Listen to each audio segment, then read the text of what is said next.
Black History Month is a period in February where the United States celebrates and recognizes the achievements and contributions of Black Americans throughout history.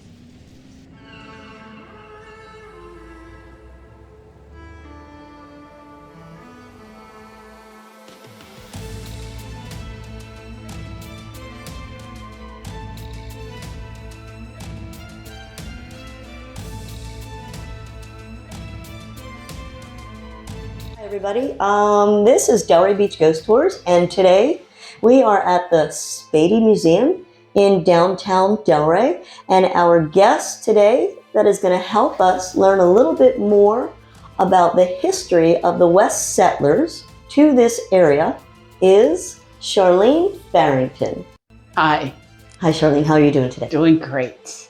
Can you tell us a little bit about the space that we are in today, which is the Spady House? Absolutely. This house was built by Solomon Spady, who came to Delray in 1922. He came at the invitation of a local citizen who was looking for a teacher for the Black children here in Delray. In 1922, by the way, we were called colored. So he was looking for a teacher for the colored children. He wrote letters to the newly opening HBCUs in the South. One of those letters went to Tuskegee Institute and ended up in the hands of George Washington Carver. Well, Mr. George Washington Carver was Mr. Spady's mentor. So Carver knew that Mr. Spady was looking for a teaching position. He passed the letter on to Spady, and Mr. Spady came down, like I said, in 1922 from Townsend, Virginia. Now, we know a little bit about Mr. Spady's amazing successes and accolades. Can you tell us a little bit about his military service? Not a lot, other than because we're still learning about Mr. Spady and all the aspects of his life. But we had a reception this past October where a lot of his family members came down from Townsend, Virginia, and one of those family members told us that she now lives in the house that Mr. Spady lived in when he retired, and that the garage is chock full of memorabilia that belonged to Mr. Spady. So she promised us, fingers crossed, she's going to go through that garage and see what she can find on Mr. Spady and share it with us. So I'm looking forward to that road trip.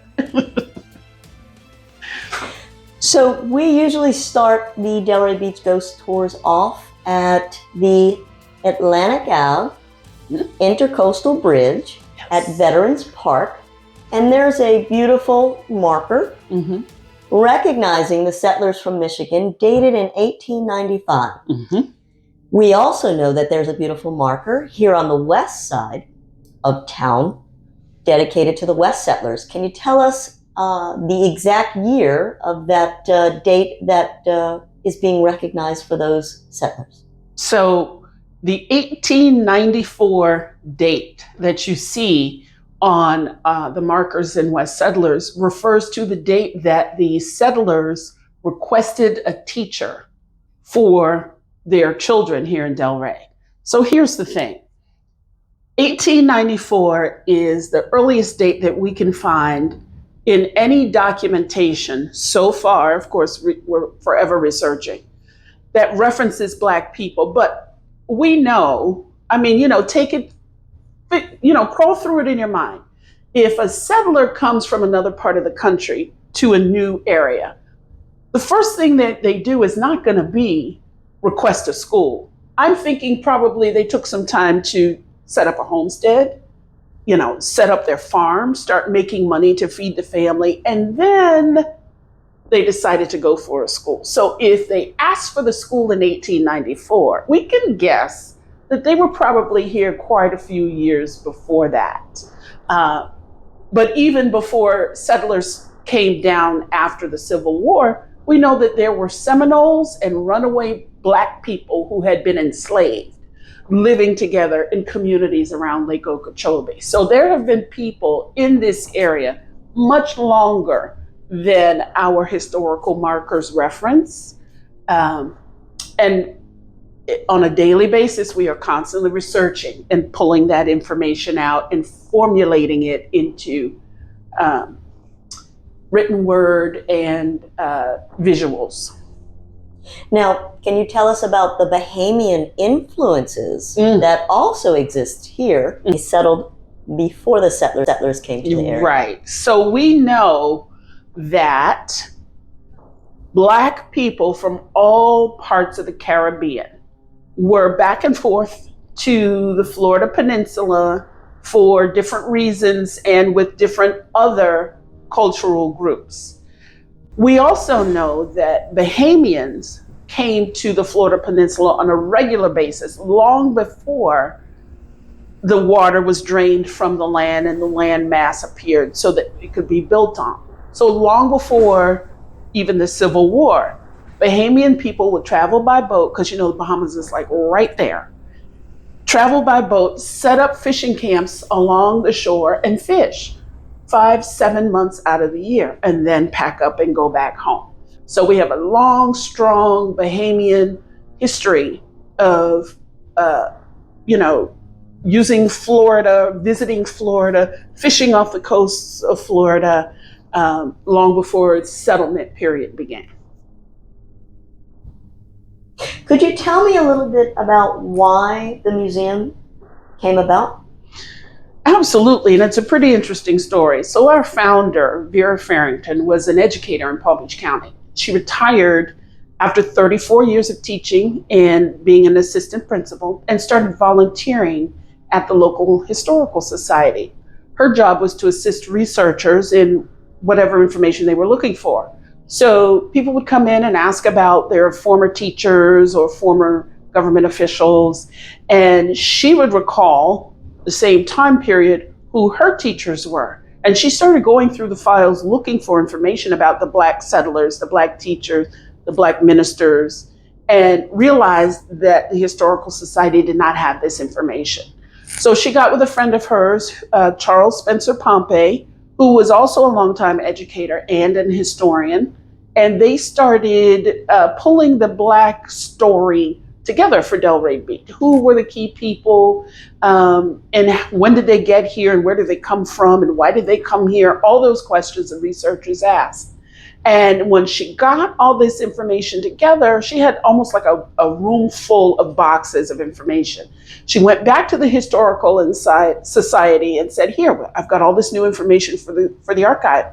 And they were like, you know what, we're kind of out of space, and if we file this information away, no one will know about it. Why don't you, Vera Farrington, take this on as a new project, and let's establish a new historical society here in Delray. So she was like, sure, I'll do that. I have no idea what I'm doing, but let's go. And she got with that same historian, Charles Spencer Pompey, and they founded EPOC, which is expanding and preserving our cultural heritage. And EPOC did several things, including work with the city planner to designate an historic district here in the area that Black people settled in.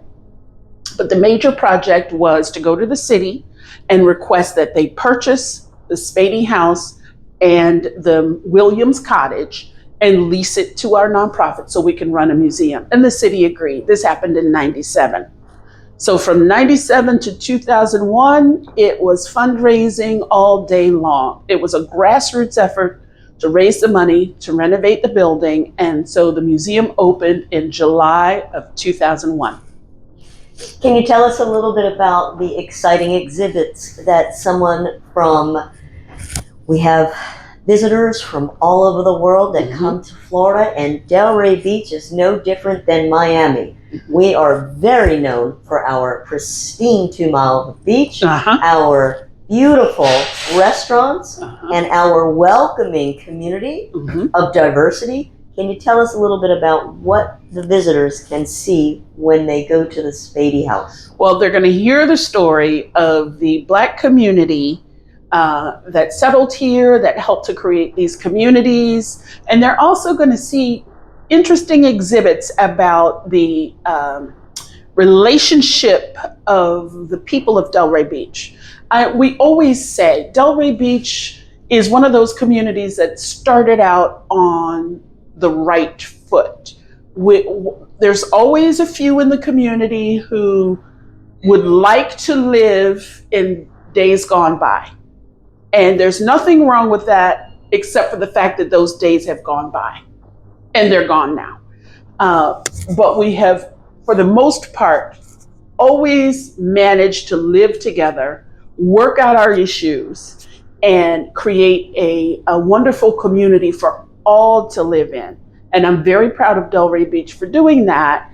And we are still working really hard to make sure that remains. So you're going to hear stories about how cultures work together, how we work out our differences, how we, work out issues that may arise.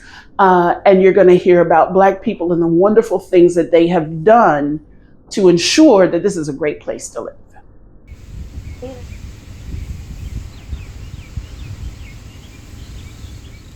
In addition to the exhibits and the gatherings at the museum, can you tell us about your walking and bus tours? Yes.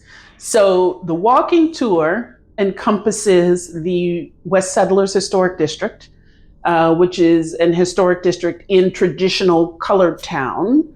And it talks about some of the early structures and, why they were built and what they were used for and what they are used for now. Many of them remain. And then we offer a city tour on a nicely air-conditioned bus where we take riders through all 5 of Delray's historic districts, including Nassau Park on the ocean, including the Marina Historic District. And we talk about the nature of those neighborhoods, which all differ and which all add that uniqueness to Delray Beach.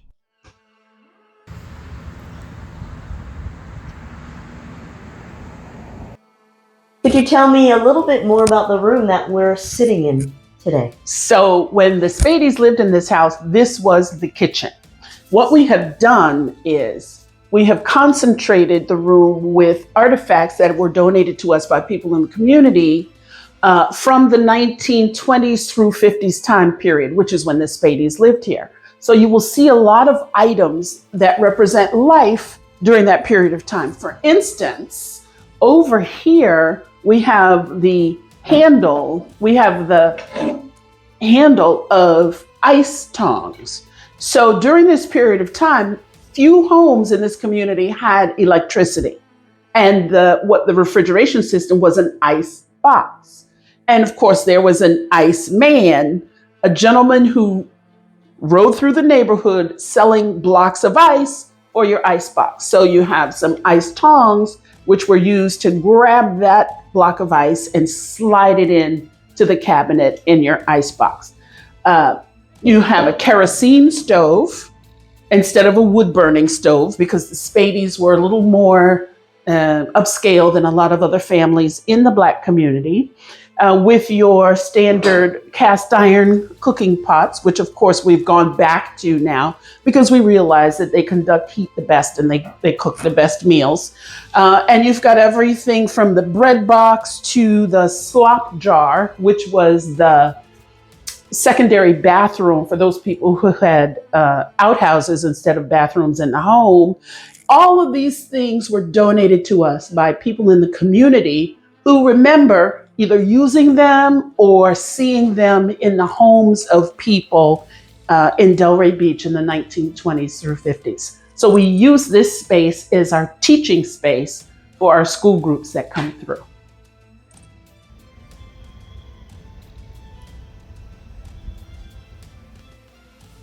How can groups or other schools contact Spady Museum to schedule a tour? Oh, we would love it. Call us 561-279-8883. And whomever answers the phone will get you set up with a wonderful tour of the Spady Museum. Or find us online, www.spadymuseum.com. Or we're also social. We are on Facebook, IG, and LinkedIn at Spady Museum. Either way, reach out to us and we would love to get you set up and take you on a tour of your choice, whether it's walking or a city tour or a tour of the museum. And that's what we do. That's what we love. And we're looking forward to seeing you. Now, one last question. You have many years now garnered the interest of donors that have also become members, lifetime members of preserving the Spady House. How can someone go about making a donation or becoming a member of this beautiful entity? So find our webpage, spadymuseum.com, and up in the upper right corner, there are links to donate or become a member. And you can also donate to our endowment fund to keep us going forever in the future. That's what I'm hoping for. That's what I'm working for. But find us on the website and make your donation right from the homepage. And thank you very much.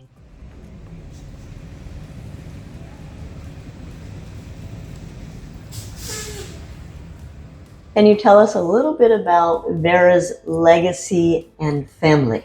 Yes. So Vera has a daughter who has two grown sons, 28 and 30 years old. Her sister, who is 2 years younger than her, has 8 children who all have children of their own. So on her sister's side of the family, there are a lot of people. But on her side of the family, she's got 2 grandsons who both live here in Delray and who are working and, sort of flowing in and out of the museum as volunteers until...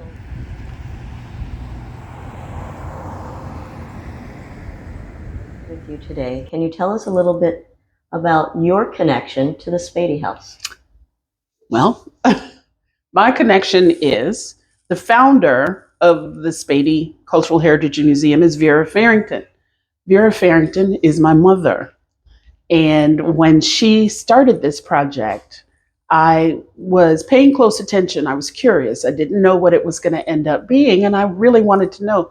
By the way, almost all of the history that I have learned about Delray Beach and Black people and their contributions, I didn't learn until I started working here. So as I watched and the project grew, and one day they finally were ready to hire staff. And I thought, that's my time. That's my cue. And I left my job at that time and I started working here. That was in 2000. And I've been here ever since. Can you share with everybody something personal about your mom and the joy that she brought to this community? My mother was an educator. And when I say educator, I mean in every aspect of life and in every interaction she had with anyone younger than her, she wanted to make sure that she imparted some knowledge or some information to that person. So everything she did was about making sure that we all knew enough about ourselves and the community we live in order to perpetuate the wonderful place that Delray Beach is. And that's why the museum exists.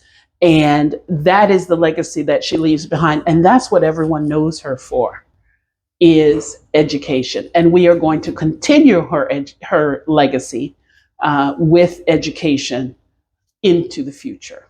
Thank you so much. You mentioned that you left your former employer to take the baton that was being passed to you effortlessly by your mother. Can you tell us what you did prior to working here at Spady? Yes, before I was at Spady, I was in the IT department at the local newspaper called the Sun Sentinel. And I had been there for about 10 years, and I had grown into the email administrator for our site. So as you can imagine, it was the start of reporters using email to file their stories. So it was a brand new way of operating, and it was a 24/7 job. So just the idea of actually having a 9 to 5 and not have to go to work in the middle of the night, that was enough for me.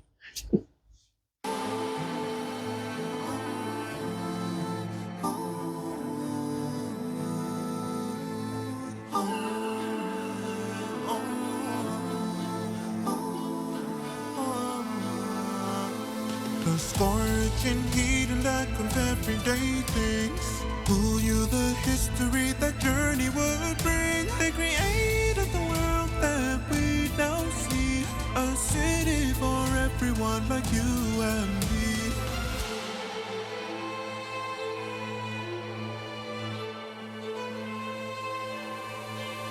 We are here today in the village by the sea to celebrate the settlers of Delray Beach. From the African waters through the Red Sea, it was the blended ancestors here before me.